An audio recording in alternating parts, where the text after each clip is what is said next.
பிஸ்மில்லாஹிர் ரஹ்மானிர் ரஹீம். அளவிலா கருணையும் நிகரிலா கிருபையும் கொண்ட எல்லாம் வல்ல ஏக இறைவனின் திருநாமம் சொல்லி ஆரம்பம் செய்கின்றேன்.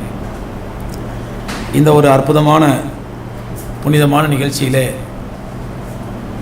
எனக்கும் பங்கெடுப்பதற்கு வாய்ப்பளித்த ஏக இறைவனுக்கு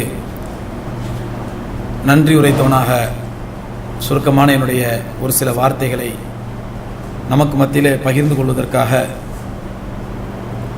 இங்கே அமர்ந்திருக்கின்றேன். அருமை சகோதரர்களே, இஸ்லாத்தை தங்களுடைய வாழ்வியல் நெறியாக ஏற்றுக்கொண்ட எவ்வளவோ சகோதரர்கள் இஸ்லாத்தினுடைய மகத்துவத்தை பற்றியும் அதனுடைய சிறப்புகளை பற்றியும் அல்லாஹ்வை தாங்கள் விளங்கிய விதத்தை பற்றியும் அருள்மறை குர்ஆன் தங்களை எப்படி மாற்றியது என்பதை பற்றியெல்லாம் மிக அழகாக சொல்வதை நீங்கள் கேட்டுக்கொண்டிருக்கின்றீர்கள். இந்த நேரத்தில் நான் ஒரே ஒரு சின்ன விஷயத்தை உங்களுக்கு மத்தியில் பரிமாறிக்கொள்ளலாம் என்று ஆசைப்படுகின்றேன். ஈமான் என்ற இந்த இறை விசுவாசம் இருக்கின்றது, இதில் நம்மில் பல பேருக்கு இந்த ஈமானுடைய மகத்துவம், இறை விசுவாசத்தினுடைய மகத்துவம், இது எவ்வளவு உயர்வானது, எவ்வளவு விலை மதிப்பற்றது, எப்படிப்பட்ட ஒப்பற்ற செல்வம் இது என்பது பன்னெடுங்காலமாக வழி வழியாக ட்ரெடிஷ்னலாக இஸ்லாத்தை பின்பற்றி வரக்கூடிய முஸ்லிம்களுக்கும் இதனுடைய மகத்துவம் விளங்குவதில்லை. இஸ்லாத்தை ஏற்றுக்கொண்ட புதிதாக ஏற்றுக்கொண்ட சகோதரர்கள் இவர்களும் இந்த இஸ்லாத்தினுடைய ஆரம்ப கட்டம் என்பதனால் எந்த அளவுக்கு இதனுடைய மகத்துவத்தை விளங்கியிருக்கிறார்கள் என்பது எனக்கு தெரியவில்லை. இல்லை என்றால் இது எவ்வளோ பெரிய செல்வம், எவ்வளோ பெரிய கிடைப்பதற்கரிய, சாதாரணமாக எல்லோருக்கும் கிடைத்துவிடக்கூடிய ஒரு பொக்கிஷம் அல்ல இது என்பதை குர்ஆனுடைய ஆதாரங்களிலிருந்து ஒரு சில சம்பவங்களை உங்களுக்கு முன்னால் நான் சுட்டிக்காட்ட விரும்புகின்றேன். நபி இப்ராஹிம், ஆபிரகாம் என்று சொல்வார்கள், குர்ஆனிலே அவர்கள் பெயர் இப்ராஹிம் என்று சொல்லப்பட்டிருக்கிறது. இவர்கள் எப்படிப்பட்ட இறைவனுக்கு எவ்வளவு நெருக்கமான நபி என்றால், இவர் சாதாரணமாக ஒரு பிரார்த்தனை செய்தால் கூட அந்த பிரார்த்தனை இறைவன் உடனே அங்கீகரித்து விட்டார் பல சந்தர்ப்பங்களிலே. அந்த அளவுக்கு அல்லாஹ்வுக்கு மிக மிக நெருக்கமானவர் இப்ராஹிம். காரணம் என்னவென்றால், அவர்களை பற்றி அல்லாஹ் தன்னுடைய திருமறையிலே சூரத்துல் பக்ராவிலே 2வது அத்தியாயத்தில் சொல்லும் பொழுது, வைதிபுத்தலா இப்ராஹிம் ரப்புஹு பிகலிமாத்தின் ஃபதம்மஹுன், இப்ராஹிமை அவருடைய ரப்பு சில வார்த்தைகளை கொண்டு சோதித்த பொழுது அந்த சோதனைகளை அவர் பூர்த்தி செய்து காட்டினார். ஒவ்வொரு இறை தூதரையும் ஒவ்வொரு நபியையும் அல்லாஹ் வித்தியாசமான முறையில் சோதித்திருக்கின்றான். பல நபிகளை பல சோதனைகள் கொண்டு சோதித்திருக்கிறான். ஆனால் இப்ராஹிம் நபியை பற்றி அல்லாஹ் சொல்லும் பொழுது சில வார்த்தைகளை கொண்டு சோதித்தோம் என்று சொல்கின்றான். அது என்ன வார்த்தைகள்? இதிபுத்தலா இப்ராஹிம் ரப்புஹு பிகலிமாத்தின், சில வார்த்தைகளை கொண்டு அல்லாஹ் சோதித்தான் இப்ராஹிமை. அது என்ன வார்த்தை? வரலாறுகளை பார்க்கின்றோம். அல்லாஹ் ரப்புல் ஆலமீன் இப்ராஹிம் அலைஹிஸ்ஸலாம் அவர்களை பல விதங்களிலே சோதித்தான். அத்தனை சோதனையுமே சில வார்த்தைகளை கொண்டுத்தான், அதாவது சில உத்தரவுகளை கொண்டுத்தான். நில், நிப்பாங்க, உட்காருவாங்க, எழுந்திரிப்பாங்க, நடப்பாங்க, போங்க போவாங்க, வாங்க வருவாங்க, அவ்வளவுதான். ஏன் போகணும், ஏன் வரணும், ஏன் உட்காரணும், ஏன் நிற்கணும், எதுவுமே கேட்க மாட்டாங்க. அவருடைய முக்கியமான ஒரு சம்பவம், அவருடைய மனைவியார் ஹாஜரா அம்மையார் அவங்களுடைய குழந்தை இஸ்மாயில் அலைஹிஸ்ஸலாம் என்ற குழந்தையை பெற்றெடுத்திருக்கிறார்கள். பச்சிளம் குழந்தை, கை குழந்தை. அந்த அம்மாவும் குழந்தை பெற்றெடுத்த ஒரு பச்சை உடம்புக்காரின்னு சொல்லுவாங்க தமிழ்ல, பச்சை உடம்புக்காரி. இறைவனுடைய ஒரே உத்தரவு, நபியே இப்ராஹிமே உங்களுடைய மனைவியையும் பச்சிளம் குழந்தையும் கூப்பிட்டு கொண்டு புறப்படுங்கள், முடிஞ்சு போச்சு, அவ்வளவுதான். புறப்படுங்கள் வார்த்தை. எங்க புறப்படணும், ஏன் புறப்படணும், எப்ப புறப்படணும், எதுக்கு புறப்படணும், எவ்வளவு நாள் போகணும், எவ்வளவு நாள் தங்கணும், எந்த கேள்வியும் கிடையாது, எந்த விளக்கமும் கிடையாது, எந்த பதிலும் கிடையாது. புறப்படுன்னு சொல்லிட்டாங்க. பச்சிளம் குழந்தையும் மனைவியும் கூப்பிட்டு புறப்படுறாங்க. எங்க போறாங்க?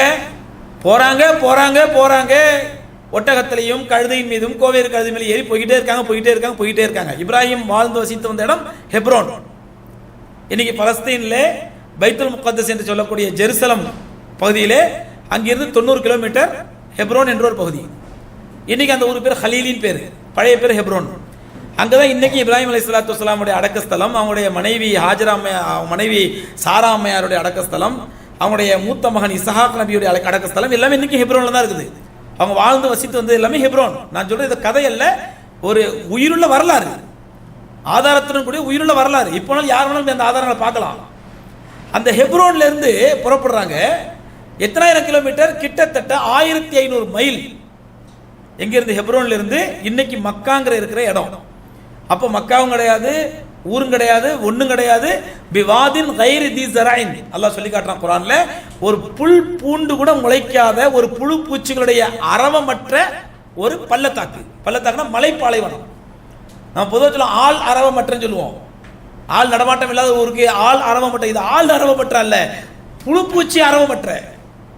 ஒரு புழுப்பூச்சியோட சத்தம் கூட கிடையாது. அப்படிப்பட்ட ஒரு மலைப்பாலைவனம். பாலைவனமே பாலைவனம், எங்க பார்த்தாலும் மலைகள், அவ்வளவுதான். கல்லு மண்ணு நிறைஞ்ச இடம், ஒரு செடி கூட முளைக்காத இடம், ஒரு புல்பூச்சி கூட வசிக்க முடியாத இடம், அவ்வளவு வெயில், பாலைவனம்.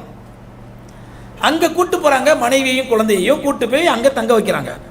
அங்க விடுறாங்க, விட்டுட்டு கிளம்புறாங்க. குழந்தையும் தன்னுடைய பச்சிளம் குழந்தையையும் தன்னுடைய மனைவியும் விட்டுட்டு கிளம்புறாங்க. கிளம்பும் போது அந்த அம்மா வந்து கேட்குறாங்க, நபியே எங்களை விட்டுட்டு எங்க போறீங்க? புகாரி ஷெரீஃபில் நபிகள் நாயகம் ஸல்லல்லாஹு அலைஹி வஸல்லம் இது விரிவாக சொல்ல இந்த சம்பவம் புகாரியில் பதிவு செய்யப்பட்டிருக்கிறது. நபியே நீங்க எங்க போறீங்க? இவங்க எங்க போறீங்கன்னு பதில் சொல்றதுக்கு தெரியாது இவங்களுக்கு. அந்த கேள்விக்கு பதில் சொல்ல தெரியாது. ஏன்னா எதுக்கு வந்தோன்னு தெரியல, எதுக்கு போறோன்னு தெரியல, ஏன் விட்டுட்டு போனோன்னு தெரியல. அப்படியே அல்லாஹ்வோட உத்தரவு, கிளம்புங்க, கிளம்பிட்டாங்க, விட்டுடுங்க, விட்டுட்டாங்க, போங்க, போயிட்டாங்க. கலிமாத்தின் சில வார்த்தைகளை கொண்டு தான் அல்லாஹ் சோதித்தான். அப்ப இவங்களுக்கு ரெண்டு காரணம். அந்த அம்மா கேட்ட கேள்விக்கு பதில் சொல்லல. எங்க போறீங்கன்னு கேட்கறாங்க, எங்களை ஏன் விட்டு போறீங்கன்னு கேட்கறாங்க. அவங்க பதில் சொல்ல தெரியல. ஒண்ணு. இன்னொன்னு என்ன பயப்படுறாங்க, நமக்கே தெரியல எங்க போறீங்கன்னு கேள்விக்கு பதில் சொல்லிட்டா பொம்பளைங்க ஒரே பதில் நிறுத்த மாட்டாங்க, அடுத்த கேள்வி கேட்பாங்க. அப்ப அடுத்த கேள்வி கேட்ட பதிலுக்கு எங்க போறது? அப்ப இப்படி எதுவுமே பதில் சொல்லாம திரும்புறாங்க இப்ராஹிம் நபி. அந்த அம்மா மறுபடியும் வந்து கேட்கறாங்க, எங்க போறீங்க? 2-3 முறை கேட்கறாங்க, பதில் சொல்லல. கடைசியில் அந்த அம்மா புரிஞ்சுக்கிறாங்க, ஹாதா மின் ஹுக்மி ரப்பி, இப்படி எங்களை இந்த வனாந்தர பாலைவனத்தில் விட்டு செல்ல வேண்டும் என்பது அல்லாஹ்வுடைய உத்தரவா, இறைவனுடைய உத்தரவா? இதுக்கு மட்டும் இப்ராஹிம் அலைஹிஸ்ஸலாம் ஆம் அப்படின்ட்டாங்க. உடனடியா அந்த அம்மையார் சொன்னாங்க, ஃபைதன் யக்ஃபினா ரப்புனா, அப்படி என்றால் அந்த ரப்பு இறைவன் எங்களுக்கு போதுமானவன், நீங்க கிளம்புங்க. இது ஒரு நீண்ட வரலாறு, உங்களுக்கு சுருக்கமாக தானே சொல்றேன், நீண்ட வரலாறு. அப்புறம் போறாங்க. அங்க மக்காவில இருந்து இன்னைக்கு மக்கா காபத்துல்லா இருக்கக்கூடிய அந்த இடம் இருக்குது, அதுல இருந்து ஒரு 3 கிலோமீட்டர் தள்ளி போறாங்க. இப்போது மினா என்று சொல்லக்கூடிய ஒரு பகுதி. அந்த மலைக்கு மேல திரும்பி பார்க்கறாங்க. மனைவியும் குழந்தை எங்க விட்டுனே தெரியல. ஏன்னா ஃபுல்லா மலைகள், ஒரு மலை தாண்டினாலே மறைஞ்சிருவாங்க. எந்த திசையில விட்டா எந்த பக்கம் விட்டுன்னு தெரியல. அங்க நின்று துவா செய்யறாங்க, இறைவனிடத்தில் பிரார்த்திக்கிறாங்க. ரப்பி இன்னி இறைவா, என்னுடைய ரட்சகனே, பிவாதின் கைர் தி ஸரைன், இறைவா என்னுடைய ரட்சகனே, என்னுடைய மனைவியையும் என்னுடைய பச்சிளம் குழந்தையையும் பிவாதின் கைர் தி ஸரைன், ஒரு புல் பூண்டு கூட முளைக்காத ஒரு வனாந்தர பாலைவனத்தில் விட்டு வந்திருக்கிறேன். வர்ஸுக்ஹும் மின ஸமராத், அவர்களுக்கு விதவிதமான கனி வர்க்கங்களை கொடுப்பாயாக. வஜஅல் அஃபீதத்த மினன் நாஸி தஹ்வி இலைஹிம், உலகத்தில் உள்ள எல்லா மக்களையும், எல்லா மக்களுடைய உள்ளங்களையும் இந்த பூமியின் பால் ஈர்க்கப்பட்டதாக ஆக்குவாயாக. எப்படி, எந்த நேரத்தில் செஞ்ச துவா? கிட்டத்தட்ட 5000 ஆண்டுகளுக்கு முன்னால் செஞ்ச பிரார்த்தனை. இதனுடைய வரலாறு நம்ம வாய்ப்பு கிடைக்கும் விரிவாக பேசலாம். இதெல்லாம் எப்படி வாழும் அத்தாட்சிகளா இன்னைக்கு இருக்குது. இது ஏதோ மந்திரங்களை சொல்லி, மாயங்களை சொல்லி, கண்கட்டி வித்தைகளை காட்சி, அப்படி மயக்கடிக்க வச்சு கீழே, அந்த மாதிரி கதை அல்ல இஸ்லாம் என்பது. ஒவ்வொன்றும் ஆதாரப்பூர்வமாக, அத்தன்டிக்கலாக, இன்னைக்கும் நான் நினைத்தால் கண்ணால் பார்க்க முடியக்கூடிய அளவுக்கு ஆதாரங்கள் நிறைந்த மார்க்கம் அல்லாஹ்வுடைய இஸ்லாம். இன்னைக்கு நம்ம கண்ணால் பார்க்க முடியும். குர்ஆனுடைய ஒவ்வொரு அத்தாட்சி இடங்களும் இன்னைக்கு உலகம் பூரா விரவி கிடக்குது, நீங்க நேர்ல போய் பார்க்கலாம். இதைத்தான் இறைவன் குர்ஆனிலே சவால் விடுகின்றான். குல் சீரு ஃபில் அர்தி ஃபன்துரு கைஃப கான ஆகிபத்துல் முகத்திபீன், நபியே நீங்கள் சொல்லுங்கள், உலகத்தை சென்று சுத்தி பாருங்கள். குண்டாஞ்செட்டு குதிரை ஓட்ட மாதிரி ஒரே இடத்துல உட்கார்ந்துக்கிட்டு மூளைக்கு முக்காடு போட்டு உட்கார்ந்துறாதீங்க, உலகத்தில் சென்று சுத்தி பாருங்கள். குல் சீரு ஃபில் அர்தி ஃபன்துரு கைஃப கான ஆகிபத்துல் முகத்திபீன், இதற்கு முன்னால் இறைவனை பொய்ப்பித்தவர்களுடைய நிலைமையெல்லாம் என்ன ஆயிற்று என்று பார்த்து வாருங்கள். போய் நீங்க பார்த்து தெரிஞ்சுக்கங்க இஸ்லாம், இறைவன். இதெல்லாம் உங்களுக்கு புரியாது, சொன்னா உங்களுக்கு புரியாது. நீங்க கர்த்தருக்குள் நித்திரையானாதான் உங்களுக்கு புரியும் சொல்லக்கூடிய மார்க்கம் அல்ல. நீங்களா போய் பாருங்க, நீங்களா ஆதாரத்தை தேடுங்க. இன்னும் உயிருள்ள ஆதாரங்கள் குர்ஆன்ல என்னென்ன சொல்லப்பட்டிருக்கிறோ அந்த ஆதாரங்கள் எல்லாம் இன்னும் உயிரோடு இருக்கின்றன. போய் பாருங்க அந்த இடங்களை, பார்த்து அதுக்கப்புறம் ஒரு முடிவுக்கு வாங்க. அப்படி இன்னைக்கு மக்காவில் இருக்கக்கூடிய ஒவ்வொரு சுற்றுப்பகுதியிலும் இறைவன் குர்ஆன்ல என்னென்ன சொல்றானோ அவை அனைத்தும் இன்றும் வாழும் ஆதாரங்களா இருக்கின்றன. அப்படி நபி இப்ராஹிம் அலைஹிஸ்ஸலாம் அவர்களை சில வார்த்தைகளை கொண்டு இறைவன் சோதித்தான். அந்த சோதனையெல்லாம் பூர்த்தி செஞ்சு காட்டினாங்க. ஒன்று மனைவியும் குழந்தையும் கொண்டு வனாந்தர பாலைவனத்தில் சொன்னாங்க. அதுக்கு முன்னாடி அல்லாஹ் ஒருவனைத்தான் ஏற்றுக்கொள்ள வேண்டும் என்ற ஒரு உன்னதமான இந்த அழைப்பு பணியை தாவா பணியை செய்ததற்காக அந்த நாட்டு அரசன் நம்ரூத் என்பவனால் கை கால்களில் விலங்கிடப்பட்டு ஒரு பெரிய நெருப்பு குண்டத்தில் வீசி எறியப்படுகின்றார்கள். அந்த நேரத்திலே அவர்கள் கைகளும் கால்களும் இரும்பால் கட்டப்படுகின்றது, இரும்பு சங்கிலியால். நம்ரூத் தொண்டையிடப்பட்ட அவன் பெரிய நெருப்பு குண்டத்தை வளர்த்துறான். குர்ஆன்லயே அல்லாஹ் சொல்லி காட்டுறான். நம்ம ஊர் மக்களை சொல்றான், உங்களுடைய தெய்வங்களை சந்தோஷப்படுத்துவதற்காக இவனை எரிப்பதற்கு ஒரு பெரிய நெருப்பு குண்டத்தை உருவாக்குங்கள். உங்களுடைய தெய்வங்களை சந்தோஷப்படுத்தணும்னு சொன்னா இவனை தீர போட்டு பொசுக்கணும் இந்த இப்ராஹிமை, அதுக்கு நீங்களே நெருப்பு குண்டத்தை உருவாக்குங்க. ஊர் மக்கள் எல்லாரும் விரவு கொண்டு அள்ளி போடுறாங்க, ஆயில கொண்டு ஊத்துறாங்க, நெய்யை கொண்டு ஊத்துறாங்க, பெரிய நெருப்பு குண்டத்தை வளர்க்குறாங்க. அது வளர்ந்து வளர்ந்து எவ்வளவு பெரிய நெருப்பு குண்டமாக மாறிவிடுகிறது என்றால் பிறகு இப்ராஹிமை கிட்ட கொண்டு போய் தூக்கி போட முடியல. போட்டா யார் தூக்கிட்டு போறாலும் அவனையும் கரிச்சிடும், அவ்வளவு ஹைட் ஆகி போச்சு. அவ்வளவு பெரிய நெருப்பு கொண்டு கிட்ட யாருமே போட முடியல, போக முடியல. இப்ப எப்படி போறது, எப்படி தூக்கி போறது? இவரை கையை கால கட்டா 2 பேரும் தூக்கிட்டு போகணும்ல, தூக்கிட்டு போய் நெருப்புல போடணும்ல, அந்த 2 பேரும் செத்து போயிடுவாங்க போல தெரியுது. அவ்வளவு அனல், கிட்ட போக முடியல. வரலாறுல வருகின்றது, அந்த நேரத்தில் இப்லீஸ் சாத்தான் அந்த நம்ரூது மன்னனுக்கு ஆலோசனை சொல்கின்றான், மஞ்சனீக் என்ற ஒரு கருவி செய்யும்படி. அந்த மஞ்சனிக்கு தான் பின்னாடி உருவாக்கப்பட்டு பீரங்கியாகவும், அந்த மஞ்சனிக்கிற கான்செப்ட் என்ன சொன்னா, நம்ம அந்த குருவிகள் அடிப்பாங்கள பசங்க சின்ன பிள்ளைங்க, அதுக்கு என்ன சொல்றது, கவட்டை உண்டிகோல் இப்படிலாம் சொல்லுவாங்கல்ல, அதுதான் அந்த மஞ்சனிக்குடைய கான்செப்ட். அதை வச்சு தான் பின்னாடி பீரங்கி துப்பாக்கி எல்லாம் கண்டுபிடிக்கப்பட்டது. அந்த மஞ்சனிக் என்ற கருவியிலே இப்ராஹிம் அலைஹிஸ்ஸலாம் அவர்கள் கைகளும் கால்களும் இரும்பு சங்கிலியால் கட்டப்பட்டு அதில் புடுத்தப்பட்டு அதை உட்கார வைக்கப்பட்டு அந்த விசையை முடுக்கிட்டா தூக்கி எரிஞ்சிடும். அது அந்த மாதிரி ஒரு மிஷினை முதல்ல கண்டுபிடிச்சதே நம்ரூத் தான். அப்படி தூக்கி எறியப்படுகிறார்கள். அந்த நேரத்திலும் அவர்கள் அல்லாஹ்வின் மீது கொண்ட நம்பிக்கை, இறைவன் தான் என்னை காப்பாற்றுவான் என்ற நம்பிக்கை. வரலாறுல வருகின்றது, ஜிப்ரீல் அலைஹிஸ்ஸலாத்தை இறைவன் அனுப்புகின்றான். வானவர்களுடைய தலைவர் ஜிப்ரீல் போய் கேட்கறாங்க, உங்களுக்கு ஏதாவது ஹெல்ப் வேணுமா, உதவி வேணுமான்னு சொல்லி. உங்களுக்கு அலக்க ஹாஜா, உங்களுக்கு ஏதாவது ஹெல்ப் வேணுமா, உதவி வேணுமான்னு கேட்கறாங்க. அப்ப இப்ராஹிம் அலைஹிஸ்ஸலாம் சொன்ன வார்த்தை, அந்த மஹ்லூக் அன மஹ்லூக், நீயும் ஒரு படைப்பு நான் ஒரு படைப்பு, ஒரு படைப்பு இன்னொரு படைப்புக்கு என்ன உதவி செய்து விட முடியும், படைத்தவன் எனக்கு உதவி செய்வான். படைத்தவன் உதவி செஞ்சான். என்ன செஞ்சான், நெருப்புல விரும்பொழுது அல்லாஹ் குர்ஆன்ல சொல்லி காட்டுறான், குல்னா யா நாரு கூனி பர்தன் சலாமன் அலா இப்ராஹிம், நாம் அந்த நெருப்புக்கு உத்தரவிட்டோம், நெருப்பே இப்ராஹிமுக்கு நீ குளிர்ச்சி தரக்கூடிய பூஞ்சோலையாக மாறிவிடு. மாறிடுச்சு, காப்பாற்றப்பட்டார்கள். இப்படி எக்கச்சக்கமான சோதனை. அதற்கு பிறகு தன்னுடைய அருமை மகன் மீது பாசம் வைத்திருக்கிறார்கள், அந்த மகனை அறுத்து பலியிடும்படி உத்தரவு, அதற்கும் ஆயத்தமானார்கள். கடைசி இறைவன் பாதுகாத்தான். இப்படி வரலாறு சொல்லிட்டே போலாம். இப்படி எவ்வளவோ சோதனைகளை எல்லாம் அவர்கள் சாதனைகளாக மாற்றியதினால்தான் அவங்க என்ன துவா செஞ்சாலும் என்ன பிரார்த்தனை செஞ்சாலும் இறைவன் கபூல் செஞ்சான், ஏற்றுக்கொண்டான். ஒரே ஒரு உதாரணம் சொல்றாங்க, அவங்க துவா ஏற்றுக்கொண்டப்பட்டதுக்கு. அவங்க ஹெப்ரோன்ல இருந்து என்ன பண்றாங்க, மக்காவுக்கு வர்றாங்க. பல ஆண்டுகளுக்கு பிறகு மனைவியும் பச்சையில குழந்தைய விட்டுட்டு போயிட்டாங்க. ஒரு 7 வயசுல வர்றாங்க. அப்பதான் இறைவன் குழந்தையை அறுத்து பலியிட்டு சொல்றான். அப்பா தயாராகிறாங்க, இறைவன் காப்பாத்தினா. மறுபடியும் ஹெப்ரோனுக்கு போயிடுறாங்க. மறுபடியும் ஒரு 15 வருஷம் கழிச்சு மக்காவுக்கு வர்றாங்க. மக்காவுக்கு வரும்போது கேள்விப்படுறாங்க, அவங்களுடைய மனைவி ஹாஜரா அம்மையார் இறந்துட்டாங்க. மகன் மட்டும் இருக்கிறான்னு கேள்விப்பட்டு மகன் வீட்டுக்கு போறாங்க, மகனை காணோம். அப்ப மகனுடைய மனைவி இருக்கிறாங்க அந்த வீட்டுல. அப்ப அந்த அம்மாட்ட கேட்கறாங்க, மகனை எப்படி யாரும் காட்டிக்கல இவங்க. அது கேட்கறாங்க, இஸ்மாயில் இருக்காரா? இல்லைங்க, வெளியே போயிருக்காங்க. நீங்க யாரு? நான் அவருக்கு ரொம்ப வேண்டியவங்கம்மா அப்படின்னு சொல்லி அந்த பெண்ணுக்கும் இவங்களுக்கும், அதாவது மாமனாருக்கும் மருமகளுக்கும் ஒரு உரையாடல் நடக்குது. அப்போ வீட்டில் கேட்குறாங்க, வீட்டில் என்னமா இருக்குது சாப்பிடன்னு கேட்குறாங்க. அப்போ அந்த அம்மா சொல்கிறாங்க, வீட்டில் வெறும் இருக்குது இறைச்சியும் தண்ணீர் மட்டும்தான். ஆனால் அந்த அம்மா அதை பெரிய சந்தோஷமாக சொல்கிறாங்க, எங்கள் வீட்டில் என்ன இல்லை, இறைச்சி இருக்குது தண்ணீர் இருக்குது, ரொம்ப சந்தோஷமாக இருக்கிறாங்க. அப்படின்ற உடனே இப்ராஹிம் அலைஹிஸ்ஸலாம் அந்த அம்மையார் சொன்ன பதில், அவங்க கணவனை பற்றி ரொம்ப உயர்வாக சொன்னது, அதாவது தன்னுடைய மகனை பற்றி, இப்ராஹிம் அலைஹிஸ்ஸலாம் மகனை பற்றி அந்த அம்மா அவங்க கேட்குறாங்க, அவங்க கணவர் நம்ம எப்படிமா இருக்காரு, இவர் யாருன்னே தெரியாமல் அவரை பற்றி, தன்னுடைய கணவரை பற்றி நம்ம உயர்வாக சொல்கிறாங்க. அந்த அம்மா, என் கணவரை நல்லா வச்சுக்கிறாரு, என்ன பார்த்துக்கிறாரு அப்படின்னு. அப்போ வீட்டில் என்ன இருக்குன்னு கேட்குறாங்க, இறைச்சி தண்ணீர் இருக்குது அப்படின்றாங்க. தன்னுடைய அந்த மருமகள் தன்னுடைய மகன் மீது வைத்திருக்கக்கூடிய மரியாதையை ரொம்ப கண்ணியப்படுத்தினது, அதை சந்தோஷப்பட்டு என்ன பண்றாங்க, பாரக்கல்லாஹு ஃபி லஹமிக்கும் வ மாயிக்கும், உங்களுடைய இறைச்சியிலும் உங்களுடைய தண்ணீரிலும் இறைவன் பரக்கத் செய்வானாக, இறைவன் அபிவிருத்தி செய்வானாக அப்படின்னு சாதாரண செஞ்ச அந்த பிரார்த்தனை துஆ இன்னைக்கு வரைக்கும் மக்காவிலே தண்ணீர் பஞ்சம் என்பது கிடையாது, இறைச்சி பஞ்சம் என்பது கிடையாது. இதுக்கெல்லாம் மக்கா என்பது ஒரு பாலைவனம். மக்காவிலே பாலைவனம், 1000 அடி நீங்க போர் போட்டாலும் தண்ணி கிடைக்காது. அந்த மக்காவில் இருக்கக்கூடிய ஒரே அதிசயம் ஜம்சம் தண்ணீர் ஊற்று மட்டும்தான். வேற எந்த தண்ணீரும் கிடையாது, எந்த போரும் கிடையாது. பக்கத்தில் ஜித்தால இருந்து, தாயிஃப்ல இருந்து, அங்கே இருந்து இங்க இருந்து 50 கிலோமீட்டர் 100 கிலோமீட்டர் பகுதியில இருந்து தண்ணீர் வந்தாதான் உண்டு. அந்த மக்காவிலே இன்னைக்கு சென்சஸ் கணக்குப்படி வருடத்திற்கு குறைந்தது 2 கோடி மக்கள் போயிட்டு வந்துட்டு இருக்காங்க.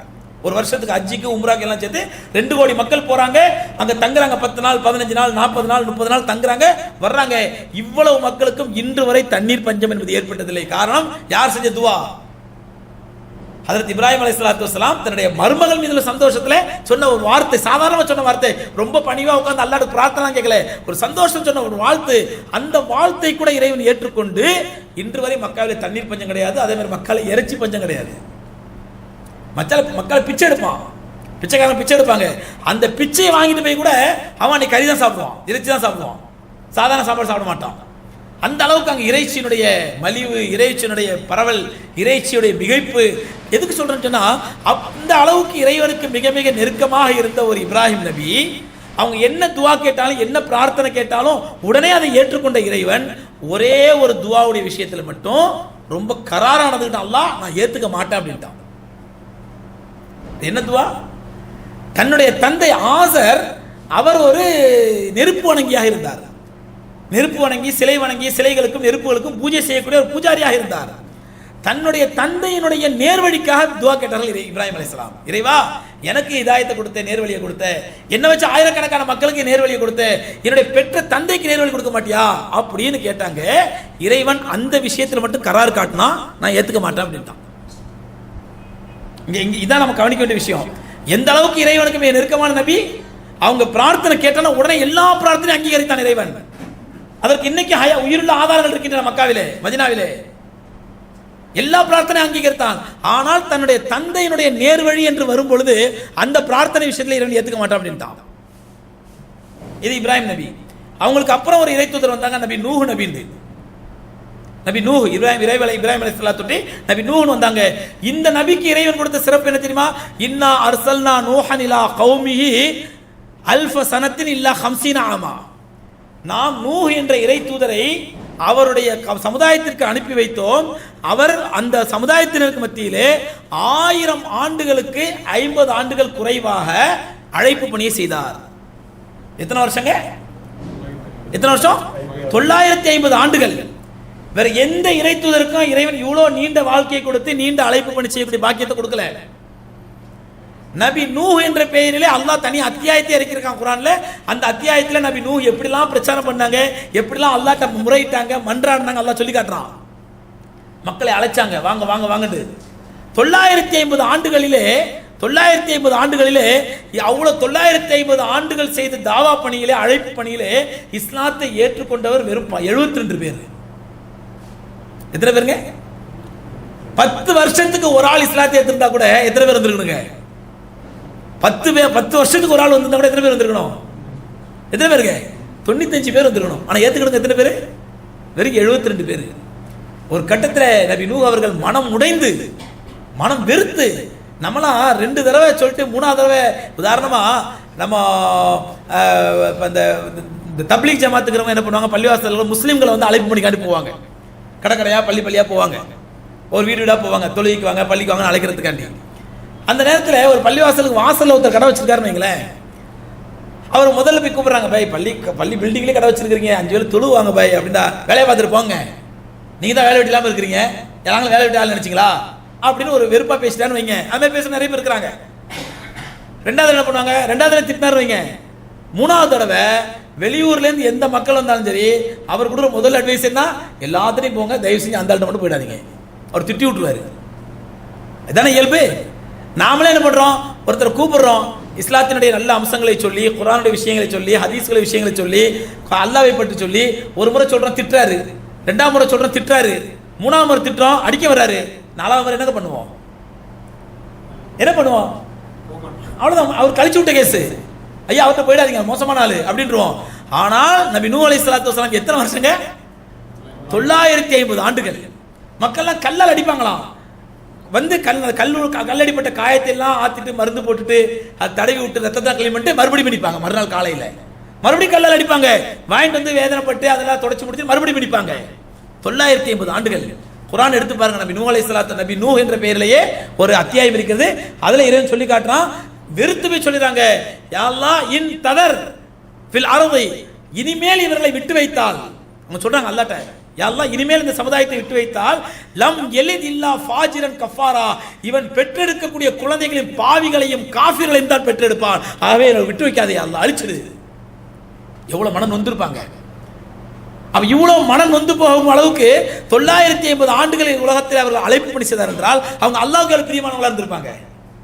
அப்படிப்பட்ட நபியை பாதுகாப்பதற்காக, முஸ்லீம்களை பாதுகாப்பதற்காக இறைவன் பெரிய வெள்ளப்பிரளயத்தை ஏற்படுத்துறான். அந்த வெள்ளப்பிரளயத்தில் இறைவன் சொல்றான், ஒரு கப்பல் செய்க, கப்பலில் நீங்களும் உங்களை சார்ந்தோரும் சொன்னது முஸ்லீம்களை, இஸ்லாத்தை ஏற்றுக்கொண்டவர்களும் ஏறிங்க, அவங்கள மட்டும் நான் காப்பாற்றிடும், மற்றவங்களாம் அழிச்சிடுவேன் அப்படின்னு இறைவன் சொன்னா. இதுக்கு அத்தாட்சிகள் இருக்குது. ஸ்பெயினில் ஜூது மலையடி மலை இருந்து அந்த ஜூது மலையில தான் கப்பல் உதவும் இடம்லாம் இருக்குது. இன்னும் அந்த வரலாறுல உயிருள்ள வரலாறுகளுக்கு உயிருள்ள ஆதாரங்கள் இருக்கின்றன. அப்ப அந்த நேரத்தில் கப்பலில் ஏறிடுறாங்க. அந்த நேரத்தில் நூஹ் அலைஹிஸ்ஸலாம் தான் பெற்றெடுத்த மகன், தன்னுடைய ரத்தம், தன்னுடைய வாரிசு, அவர் இஸ்லாத்தை ஏற்றுக்கல. அந்த 72 பேர்ல யார் இல்லை? அவருடைய மகன் இல்லை. அவ கப்பலில் ஏறுறாங்க. மற்ற உலகம் அழிய போகுது, ஊர் மக்கள் எல்லாம் அழிய போறாங்க. வெள்ளப்பிரளயம் வந்துருச்சு. அல்லாஹ் இறைவன் உத்தரவினான், வானமே நீ மழையை பொழி, பூமியை உன்னுடைய தண்ணீரை வெளியாக்கு. வானத்தில் மழை பொழிய ஆரம்பிச்சிருச்சு, பூமியில தண்ணி ஊற ஆரம்பிச்சிருச்சு. வெள்ளப்பிரளயம் வந்துருச்சு, கப்பல் மிதக்க ஆரம்பிச்சிருச்சு. இஸ்லாத்தை ஏற்றுக்கொண்டவர்கள் மட்டும் அந்த கப்பலில் ஏறுறாங்க. அந்த நேரத்தில் நபி நூஹ் அலைஹிஸ்ஸலாம் தன்னுடைய மகனை அழைக்கிறாங்க. யா புனை யர்கம் மானா வலா தக்கும் மினல் காஃபிரீன். சூரா இப்ராஹிம்ல இறைவன் இந்த வசந்த சம்பவம் சொல்லி காட்டுறான். தந்தைக்கு மகனுக்கு ஒரு உரையாடல் நடக்குது. என்ன கேட்குறாங்க? யா புனை யர்கம் மானா, என்னுடைய மகனே கப்பலில் வந்து ஏறிக்க ராஜா, வாடா வந்து கப்பலில் வந்து ஏறிக்க. கப்பலில் ஏறினா என்ன குவாலிஃபிகேஷன் வேணும்? இஸ்லாத்தை ஏற்றுக்கணும். கலிமா சொல்லி இஸ்லாத்தை ஏற்றுக்கணும். கலிமா சொல்லி இஸ்லாத்தை ஏற்று வந்துரு மகனே கப்பலுக்கு. ஒலா தக்கும் மினல் காஃபிரீன், இந்த இறை நிராகரிப்பவர்களோடு சேர்ந்து நீயும் கப்பலில் இந்த கடலில் இதில் மூழ்கிடாத, வெள்ளத்தில் மூழ்கிடாத மகனே, கப்பலில் வந்து ஏறிக்க. அப்போ அவன் மகன் சொல்றான், ஆவி இலா ஜபலி யாசிமுனி, நீங்க சொல்ற மாதிரி ஒரு கால் வெள்ளம் பெருக்கெடுத்து மேல வந்து உலக மக்கள்லாம் அழிஞ்சு போவான்னாக்கா, இதோ தெரியுது பாருங்க ஒரு மலை, அந்த மலையின் மீது ஏறி நான் என்னை காப்பாற்றிக் கொள்வேன். ஆனா எதுல ஏற மாட்டேன்? கப்பல்ல ஏற மாட்டேன். கப்பல்ல ஏற மாட்டேன். எது மேல இருப்பேன்? சாவிலா ஜபலி யாசிமுனி, நான் சொல்ற எல்லாமே குர்ஆன் வசனங்கள். அந்த மலையின் மீது ஏறி என்னை நான் தற்காத்துக் கொள்வேன். அப்ப நபி சொல்றாங்க, யா புனை, என் மகனே, லா ஆசிமல் யௌம மின் அம்ரி ரப்பி இல்லா மன் ரஹீம், இன்றைய நாளிலே இறைவனுடைய அந்த உத்தரவிலிருந்து யாரும் காப்பாற்ற முடியாது. இறைவன் யார் மீது இறக்கப்பட்டு ஈமானை கொடுத்தான் அவர்களை தவிர யாரையும் காப்பாற்ற முடியாது. ராஜா வந்து களிமா சொல்லிட்டு கப்பல் வந்து ஏறிக்க. ஏன்னா பெத்த மனசுன்னு சொல்லுவாங்கல்ல. இன்னைக்கு ஒரு தாய் நேற்று பார்க்குறோம், ஒரு 3 வயசு குழந்தை 2 வயசு குழந்தை ஒரு குழியில விழுந்துருச்சு. அந்த தாய் என்ன பதறான், அந்த தந்தை என்ன பதறான். அந்த தாயும் தந்தையும் பதறக்கூடிய குரலை கேட்டு நம்ம பதற. அந்த குழந்தை யார் பெற்ற குழந்தையோ யார் குழந்தையோ அந்த முகம் நமக்கு தெரியாது, எந்த சம்பந்தம் இல்லை. ஆனால் ஒரு மனிதநேயத்தோட நம்ம பதறோம். எல்லா மக்களும் முஸ்லீம்கள் பள்ளிவாசல்ல அழுது கேட்கிறாங்க, இறைவா அந்த குழந்தையை காப்பாத்து, அந்த குழந்தையை காப்பாத்துது. இதுதான் மனித உணர்வு என்பது. ஆனால் அங்க பெற்ற தந்தை தன்னுடைய கண்ணெதிரிலே தன்னுடைய மகன் தண்ணீரிலே மூழ்கி கொண்டிருக்கிறான், இன்னும் சிறிது நேரத்தில் சாக போகின்றான். அந்த மகன்கிட்ட கெஞ்சுறாங்க, மகனே வந்து ஏறிக்கப்பா, மகனே வந்து ஏறிக்கப்பாண்டு. அவன் முடியாதுன்ட்டான். நான் அந்த மலை மேல ஒதுங்கி போய் கப்பலில் ஏற மாட்டேங்கிறான். இப்படி உரையாடு நடந்து கொண்டிருக்கும் இறைவன் சொல்றான், ஃபஹால பைனஹுமல் மௌஜ், அவர்கள் பேசிக் கொண்டிருக்கும் பொழுது திடீரென்று ஒரு அலை வந்தது. வகான மினல் முகரகீன், அவன் என்ன ஆயிட்டான்? மூழ்கி போய்விட்டான். அப்போ நூஹ் அலைஹிஸ்ஸலாம் தன்னுடைய நம்பிக்கையை இழக்கல. மகன்கிட்ட கெஞ்சி பார்த்தாங்க, முடியல. உடனே தன் இறைவன்கிட்ட கெஞ்சி அடிப்பாங்க ஆரம்பிச்சிட்டாங்க. யா அல்லாஹ், நீ எனக்கு வாக்களித்தாய், நீ வாக்களித்தாய், அந்த வாக்குறுதி உண்மையானது. என்னையும் என்னை சார்ந்தவர்களையும் காப்பாற்றுன்னு சொன்னியா, இது என் மகன், இன்னஹு மின் அஹ்லி, இவன் என்னுடைய மகன், என்னை சார்ந்தவன், இன்ன மௌஇதக்கல் ஹக், உன்னுடைய வாக்குறுதி உண்மையானது. ஆகவே இறைவா என்னுடைய மகனை காப்பாற்று. அல்லாஹ் கவனிங்க, 950 ஆண்டுகள் பிரச்சாரம் செய்த நபி, இறைவனுக்கு அவ்வளவு பிரியமான நபி, அழைப்பு பணியை அவ்வளவு ஆக்ரோஷமாகவும் வேகமாகவும் செய்த நபி, அந்த நபியுடைய தன்னுடைய மகனுடைய ஹிதாயத்துக்காக, நேர்வழிக்காக கெஞ்சுறாங்க, கதறாங்க. இறைவன் எடுத்து சொன்னா, லா தஸ்அல்னி மா லைஸ லக பிஹில் இன்னி அய்துக தகூன மினல் ஜாஹிலீன். நூஹே, எதை பற்றி உங்களுக்கு பூரணமான அறிவில்லையோ அதை பற்றி என்கிட்ட பேசாதீங்க. இன்னி அய்துக தகூன மினல் ஜாஹிலீன், நீங்கள் மடையராவதை விட்டு உங்களை எச்சரிக்கின்றேன். எப்படிப்பட்ட வார்த்தை பாருங்க, ஒரு நபிக்கு இறைவனுடைய எச்சரிக்கை பாருங்க. இன்னி அய்துக தகூன மினல் ஜாஹிலீன், நீர் மடையராவதை விட்டு உங்களை எச்சரிக்கின்றேன். இன்னஹு லைஸ மின் அஹ்லிக் இன்னஹு அமலுன் கைரு சாலிஹின், இவன் உங்களுடைய குடும்பத்தை சார்ந்தவன் அல்ல, இவன் உங்களை சார்ந்தவன் அல்ல, இவன் கெட்ட பாவி. இவன் இறைவன் சொல்றான்.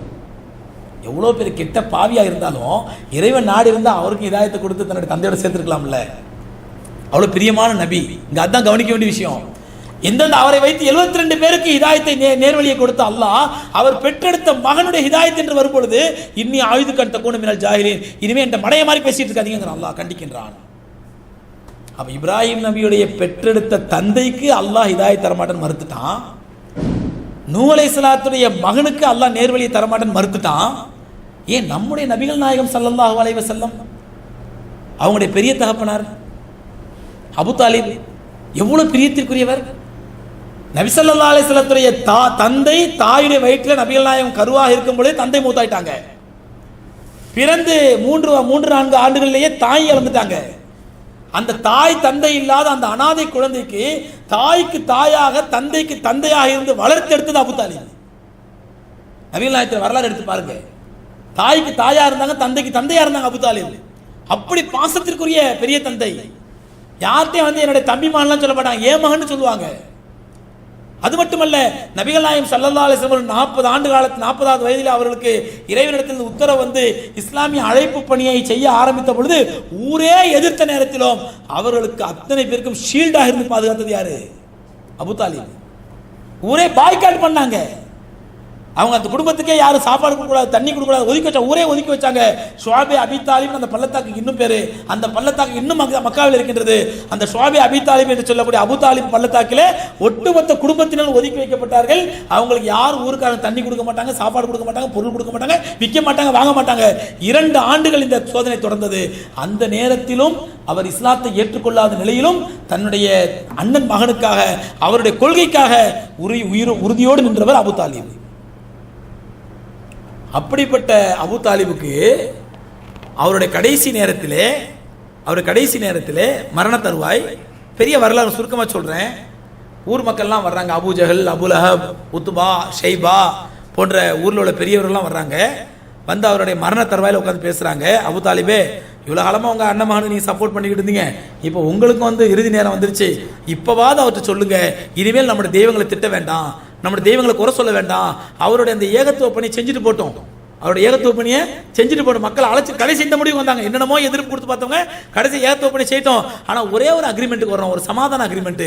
என்ன அக்ரிமெண்ட் சொன்னால், எங்களுடைய தெய்வங்களை குறை சொல்ல வேண்டாம், எங்களுடைய தெய்வங்களை திட்ட வேண்டாம், நாங்கள் வந்து இறைவனை வந்து வணங்குறோம், அவர் சொல்லக்கூடிய இறைவனை நாங்கள் ஒரு நாள் வந்து வணங்குறோம், எங்களுடைய தெய்வத்தை அவர் ஒரு நாள் வந்து வணங்கட்டும், நம்ம எல்லாம் ஒருத்தருக்கு ஒருத்தர் ஐக்கியமாயிடலாம், நமக்கு ஒருத்தர் ஐக்கியமாயிடலாம். நீங்க நம்ம சொல்றோம்ல, சில பேர் நம்ம அவங்களுடைய பிள்ளையார் ஊழல் வந்தா நம்ம அவங்களுக்கு மாலை போட்டு வரவேற்கிற தப்பு இல்லை, நம்ம தாடி தொப்பி வச்சுக்கிட்டு நம்ம அவங்கள போய் அந்த பிள்ளையார் ஊர்வலத்துக்கு போய் ஜூஸ் கொடுக்கறதோ அல்லது மாலை போட்டு வரவேற்கிறதோ தப்பு இல்லை.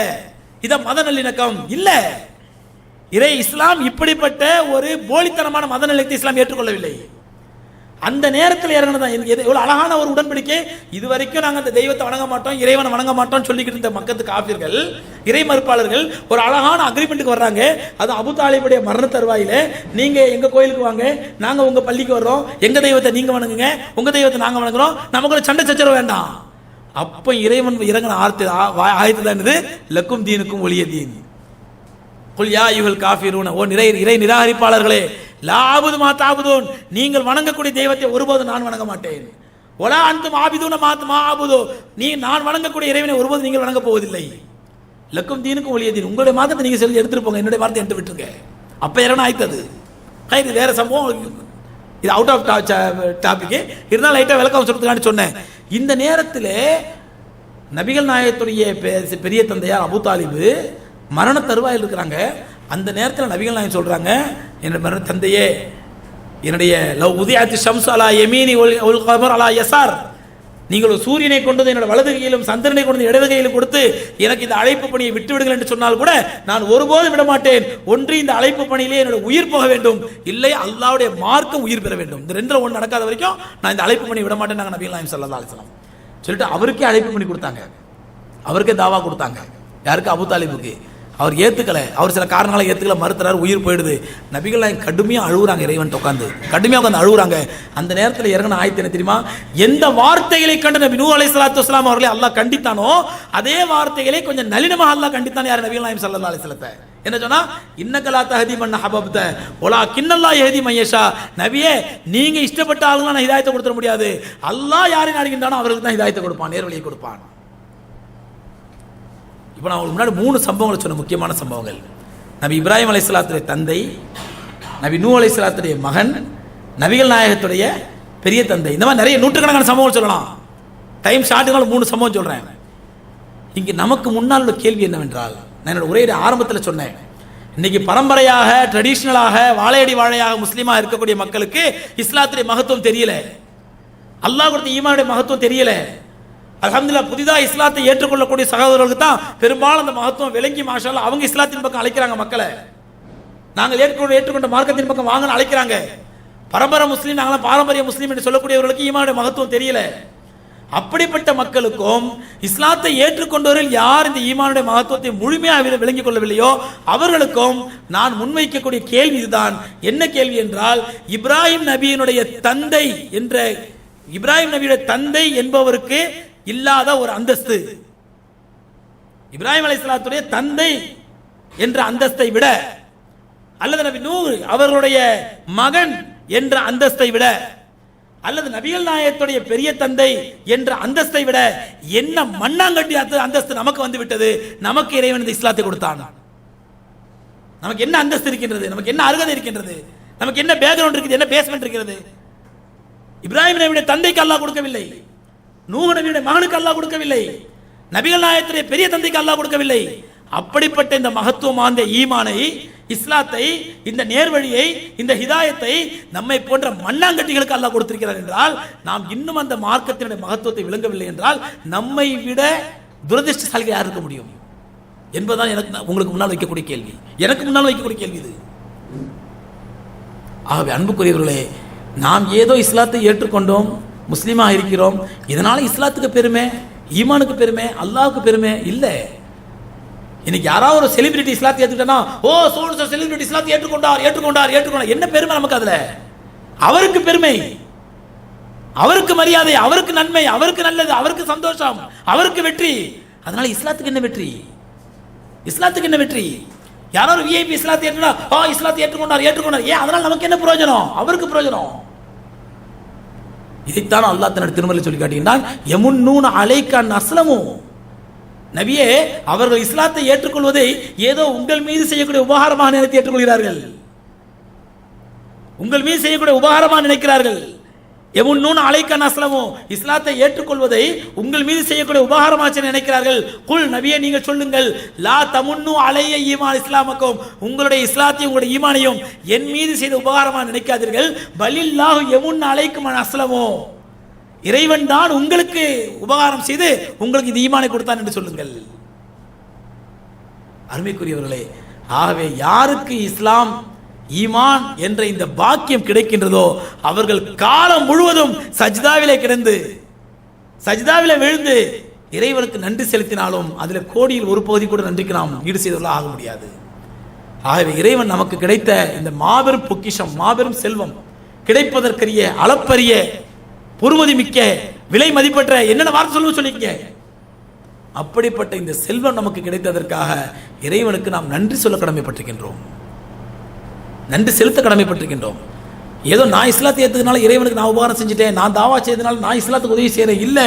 நல்லா புரிஞ்சுங்க, ஒரு சுபஹான் அல்லாஹ் என்று நாம் சொல்ல வேண்டும் என்றால் கூட, இறை தியானத்தை, இறை திக்ரை நம்முடைய நாவிலே அல்ஹம்துலில்லாஹ் என்று சொல்ல வேண்டும் என்றால் கூட இறைவனுடைய நற்பாக்கியம் நமக்கு கிடைத்தால்தான் அந்த அல்ஹம்துலில்லாஹ் சொல்ல முடியும்.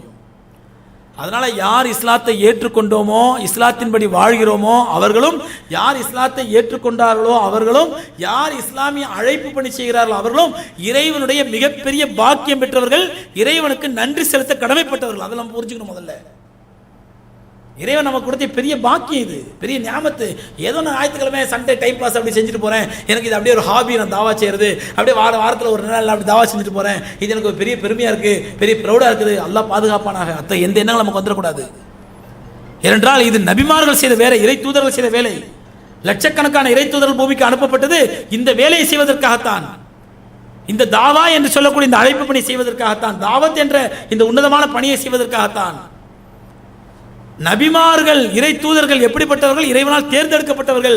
தேர்ந்தெடுத்து லட்சக்கணக்கான உலகத்தில் இது வந்த கோடானு கோடிக்கணக்கான மில்லியன் பில்லியன் ட்ரில்லியன் கணக்கான மக்களிலே ஒரு சில லட்சக்கணக்கான மக்களை தான் இறைவன் தேர்ந்தெடுத்தான் இறை பணி செய்வதற்கு. அப்படிப்பட்ட நபிமார்களுக்கு கொடுத்த அந்தஸ்தை நம்மை போன்ற ஒன்றுத்துக்கும் உதவாத சாதாரண மண்ணாங்கட்டிகளாய் நமக்கு அல்லாஹ் கொடுத்திருக்கிறான் இந்த அழைப்பு பணி செய்யக்கூடிய பாக்கியத்தை. ஆகவே இறைவனுக்கு நன்றி செலுத்துவோம். இஸ்லாத்துக்கு வந்தவர்களும் இஸ்லாமிய அழைப்பு பணி செய்தவர்களும் இந்த ஈமானுடைய மகத்துவத்தை விளங்குவோம். இறைவன் நம் செய்த இந்த மிகப்பெரிய நியாமத்துக்கு அருள்கொடைக்கு இணை நன்றி செலுத்துவோம். இறைவனுடைய வாக்குறுதி, இன் ஷக்கர்தும் லஅஸீதன்னக்கும், நீங்கள் நன்றி செலுத்தினால் நான் மேலும் மேலும் அதிகப்படுத்துவேன். இன் கஃபர்தும் இன் அதாபி லஷதீத், நன்றி கெட்டத்தனமாக நடந்தால் என்னுடைய வேதனை மிக தீவிரமானது என்பதை விளங்கிக் கொள்ளுங்கள். இறைவன் விளங்கக்கூடிய பாக்கியத்தை நம்ம எல்லோருக்கும் தருவானாக. இறைவனுக்கு நன்றியுள்ள அடியார்களா இறைவன் நம்மை ஆக்கியருள்வானாக. நமக்கு எந்த ஒரு இறை விசுவாசத்தையும் ஈமானையும் உறுதியும் கொடுத்திருக்கிறானோ அதனுடைய மகத்துவத்தை விளங்குவதற்கும் அதன்படி நடப்பதற்கும் உரிய பாக்கியத்தை இறைவன் நம்ம எல்லோருக்கும் தந்தருள்வானாக. வாஹிர் தாவானா அல்ஹம்துலில்லாஹி ரப்பில் ஆலமீன். அஸ்ஸலாமு அலைக்கும் வரஹ்மத்துல்லாஹி வபரகாத்துஹு.